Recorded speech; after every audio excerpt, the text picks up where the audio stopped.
First things first, I got a stuffy nose, so don't judge me if I sniffle during this video. But anyways, there's been a lot of news going around on Twitter, and I posted a news video I think 2 days ago, and I wasn't going to post one for like a week because I try to let things come out. But Mike Wang's been going crazy on Twitter, so here it is, alright? First one. This dude asks Mike Wang, has zigzagging and blow-bys been toned down in NBA? I think he meant 2K19, obviously. From 2K18, will it be patched? Mike Wang responds with zigzagging is fixed, and the logic around blow-bys has been completely overhauled. You can still get them in the right situations, for example, getting to the defender's hip, extreme mismatches, etc. But if you play good on-ball defense, you should be able to clamp ball handlers pretty easily.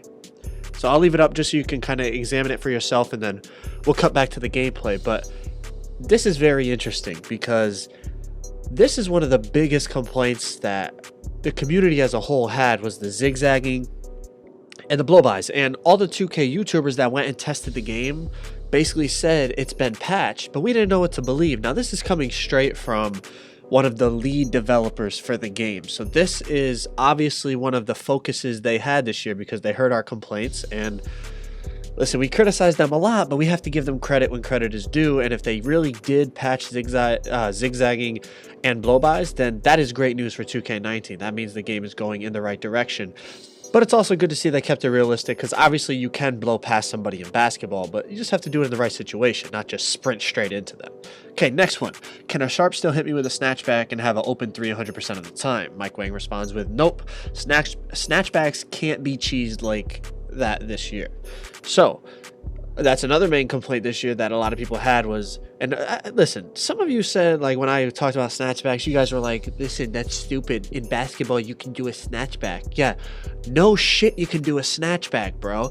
But it doesn't, when you're in real life and you do a snatchback, it doesn't automatically give you an animation that gives you 3 feet of space. The person can still press up on you as you go backwards. But in 2K18, the animation was just really, really overpowered, and it was just really stupid that was included. So it's good to know that for 2K19, again, they're listening, we hope, but apparently he's telling us that they're listening, so we hope he's telling the truth, and they took that animation out of the game. Now that doesn't mean you can't dribble up to somebody and snatch back like I just did in the gameplay right there. Of course you can, it's basketball, but there's no way there should be an animation that automatically gives you like 6 feet of space. I think we can all agree on that, right? Next one. Mike Wang, this was from my video the other day about the takeover thing, and some of you were saying like, oh, it doesn't matter if you get plus 12 if your stat's already 99 because it caps out at 99. Listen to this. Mike Wang says, you see here in the middle, we have ways to boost your abilities beyond the 99 cap. This man from the 2K League, Carlos Zayas, says that sounds like a really bad idea, blah, blah, blah.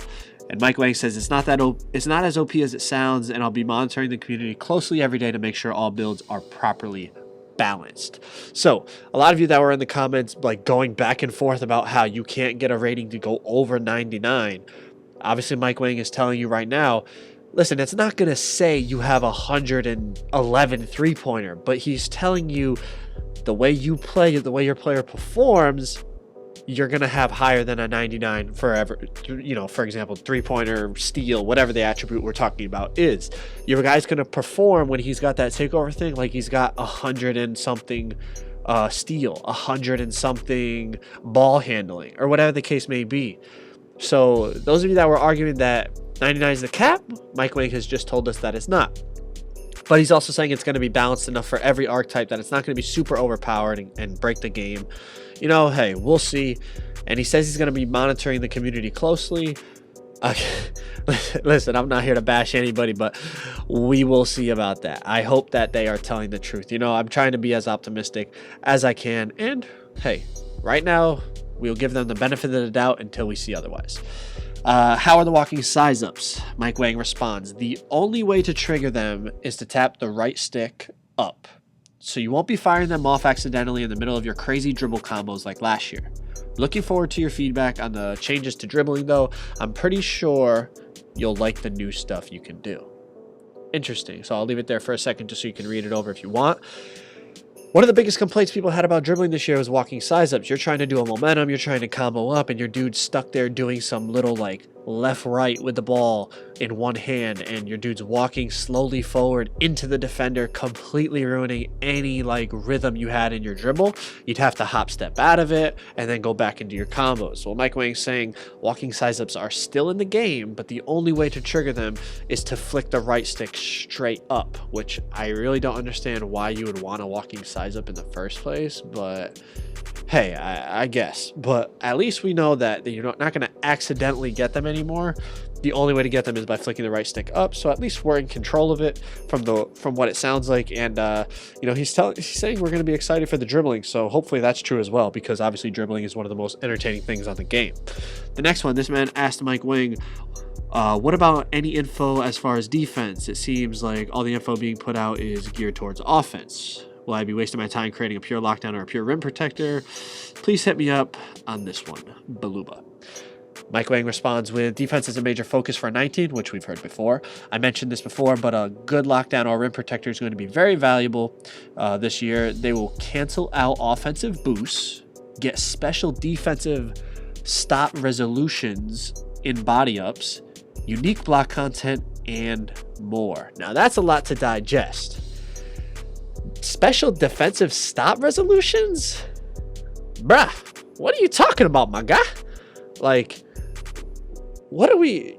Listen, I'm a little confused. I don't know what it means. I'm going to take it as defenders are going to get special animations defensively that normal offensive archetypes are not going to be able to get, which I guess that makes sense. I mean, offensive archetypes get all this special stuff and defensive archetypes don't really get anything. Are defensive archetypes going to be the wave? Huh. I don't know. A lot to digest. Moving on. Will jump shots stop getting patched or nerfed? Blah, blah, blah. Mike Wang says we've never once targeted an individual jump shot to patch or nerf it. There's no reason for us to do it, and it would be a very tedious process even if we wanted to. I know many won't believe that, but it's one of those 2K conspiracy theories that's not true. This dude said, first off, thanks for the response. Really appreciate it. And with that being said, can every shot have the same success rate like Annoying TV suggested, where Kobe shot would work just as well as LA shot? Because a lot of people want to use their own shot.